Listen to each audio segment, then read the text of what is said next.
Sobat Kairos yang dikasihi Tuhan Yesus Kristus, renungan firman Tuhan bagi kita saat ini tertulis dalam Lukas 19 ayat 45 sampai 46.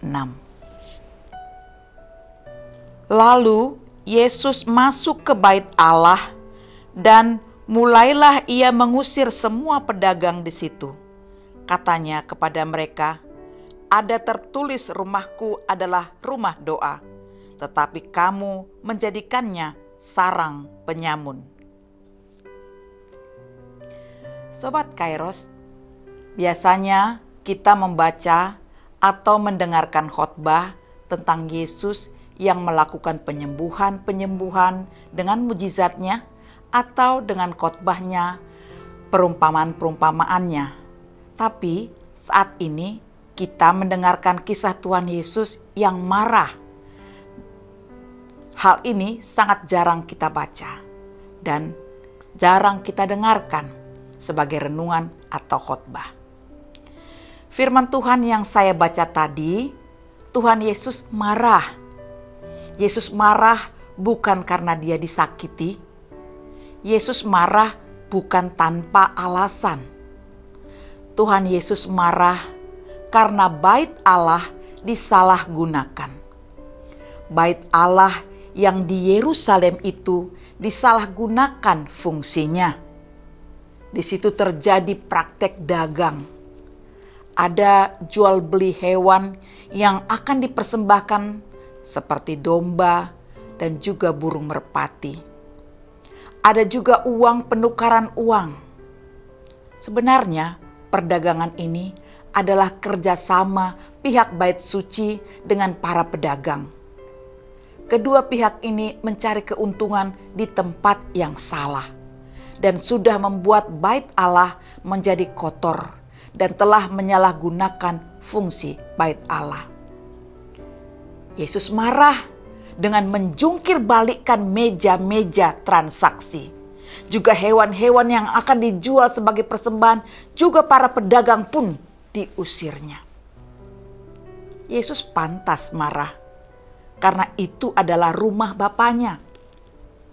Seharusnya bait suci itu adalah tempat orang-orang Israel bertemu dan bersekutu dengan Allah, berdoa dan memberikan persembahan. Yesus mengatakan, "Rumahku akan disebut rumah doa bagi segala bangsa." Ini dia kutip dari Yesaya 56 ayat 7. Namun justru sebaliknya yang terjadi, tempat kudus itu berubah menjadi sarang penyamun, menjadi tempat eksploitasi.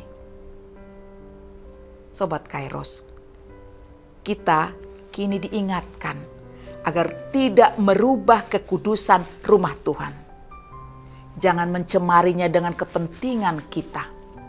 Misalnya mencari keuntungan atau menjadikan bait suci atau gereja tempat kita bergereja itu tempat untuk berpolitik. Tetapi jadikanlah rumah Tuhan murni untuk beribadah, memuji Tuhan, berdoa. Karena dengan demikianlah Tuhan menginginkannya. Sebagaimana dalam kisah yang saya baca tadi, Paulus juga mengatakan dalam 1 Korintus 6 ayat 19 bahwa tubuh kita adalah bait Allah. Artinya dalam tubuh kita ini ada Allah berdiam, di mana kita harus menjaganya bersih, kudus, dengan melakukan hal-hal yang berkenan di hadapan Tuhan. Tidak mencemarinya dengan perkataan dan perbuatan yang Tuhan tidak sukai. Namanya pun bait Allah. Meski itu tubuh kita, kita seharusnya menggunakan tubuh kita dengan sebaiknya. Sobat Kairos, ketika kita pergi beribadah di gereja kita masing-masing, di mana kita mengimani di situ Tuhan hadir, kita diingatkan, apakah sebenarnya motivasi kita beribadah di gereja? Apakah karena kebiasaan saja?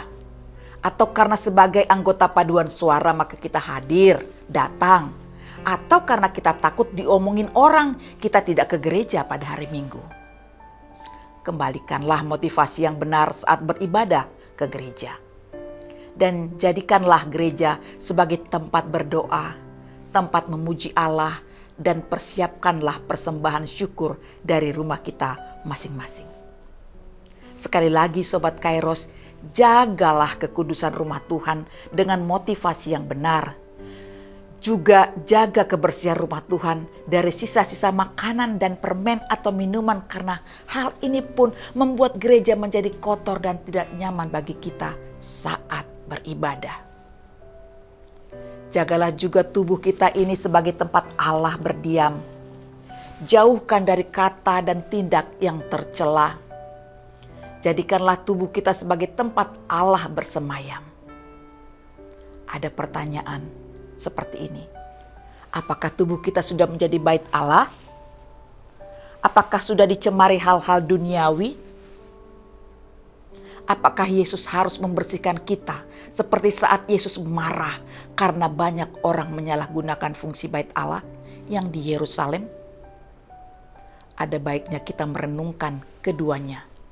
Menggunakan bait Allah dengan motivasi yang benar dan menggunakan tubuh kita ini yang adalah bait Allah dengan cara hidup yang benar yang berkenan bagi Tuhan. Amin. Selamat beraktivitas Sobat Kairos. Tuhan Yesus memberkati. Salam.